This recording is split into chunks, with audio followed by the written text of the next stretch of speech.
Hi friends, welcome back to my channel. In today's video, I'm going to show you how to remove watermark from photo on Samsung Galaxy A05. If you're new here, don't forget to subscribe and give this video a thumbs up. Now let's dive in. Step 1. First, unlock your phone and open the Gallery app. This is where you'll find the photo you want to edit. Step 2. Now, locate and select the photo that contains the watermark you want to remove. Step 3. Next, locate the pencil symbol at the bottom of the screen and tap on it. Step 4. Now, tap on the menu bar icon, usually found at the bottom or within the editing tools. Step 5. Next, select the Object Eraser tool. Now, use your finger to draw over the watermark to highlight it.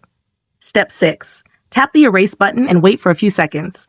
The watermark will be automatically removed. Once it's gone, tap Done to proceed.